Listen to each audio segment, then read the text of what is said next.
গ্রামে চাইলেই আপনি যেমন ইচ্ছে তেমনভাবে চলতে পারবেন না। শহরে আপনার ইচ্ছে মতোই আপনি চলতে পারবেন, আপনাকে কেউ বাধা দেওয়ার মতোই না। আসসালামু আলাইকুম, হ্যালো এভরিওয়ান, সবাই কেমন আছেন?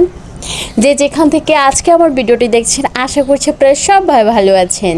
তার সাথে আমিও ভালো আছি। অনেক দিন যাবৎ আপনাদের সাথে ওইভাবে ভিডিও শেয়ার করতে পারি না, আমার পার্সোনালি অনেক সমস্যা ছিল।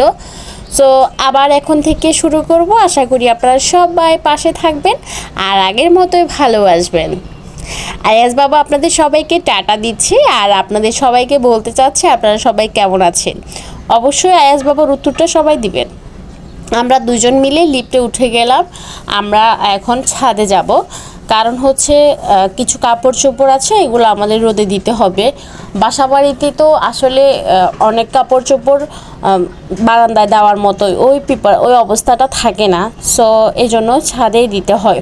তো ছাদে কাপড় চোপড়গুলো মেলতে দিয়ে এবার আমি একটু দড়িলাফ খেলাচ্ছি। এখন বলতে পারেন আপনি এত বড় মানুষ দড়িলাফ কেন খেলতেছেন?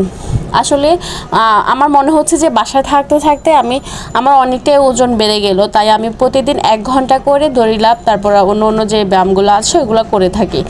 তো আপনারাও চাইলে কিন্তু বাসায় যারা থাকেন এটা করতে পারেন। আসলে টাকা খরচ করে জিমে যাওয়ার থেকে আমার মনে হয় যে নিজেদের মতো যদি চেষ্টা করি তাহলে আমাদের ওজনটা বেশি বাড়বে না।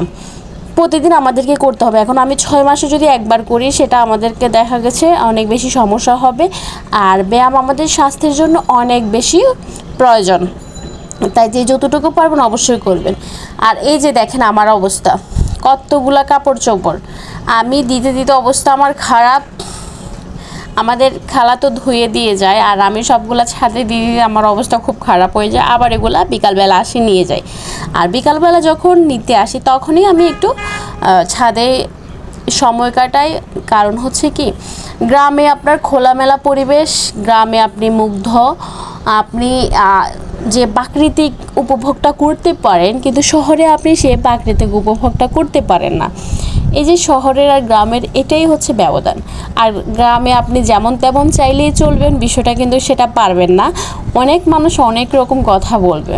আর শহরে আপনি আপনার ইচ্ছা মতো চলতে পারেন, আপনাকে নিয়ে কারো কোনো মাথা ব্যথা নেই।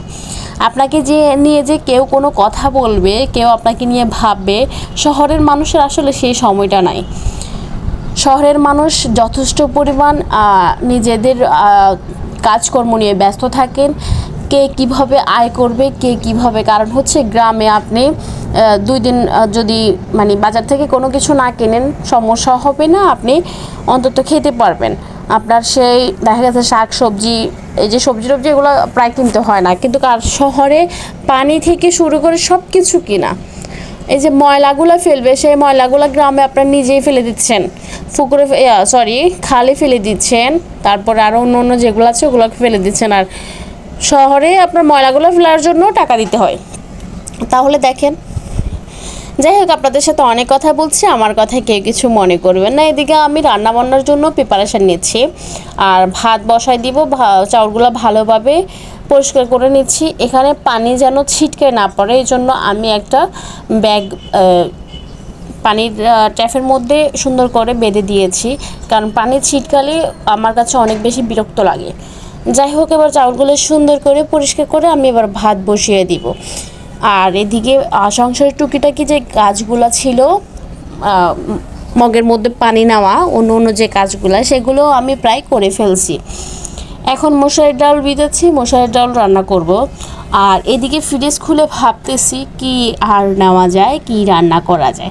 আসলে আমাদের গৃহিণীদের প্রতিদিন এমন একটা প্যারা যে সকাল হলে আজকে কি খাবো, আজকে কি রান্না করব, যত কিছুই থাকুক এই চিন্তাটা আমাদের সবার মধ্যে আসে যে কি রান্না করব। এটা সবার মধ্যে আসে, শুধু যে আমি এমন না, এটা সবার মধ্যে আমার জানা মতো আসে। আর পুরুষদের এত চিন্তা করতে হয় না।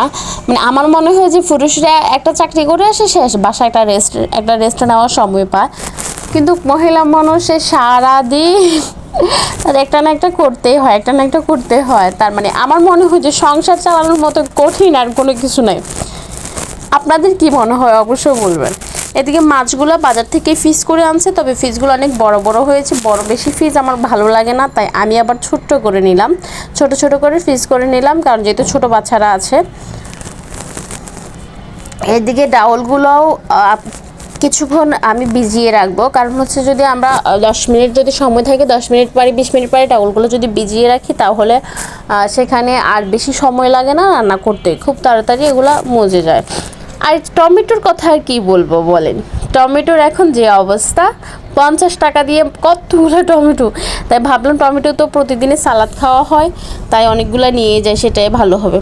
তো আজকের ভিডিওটা আমি এখানেই শেষ করতে চাচ্ছি। ভিডিওটা কেমন হয়েছে অবশ্যই বলবেন।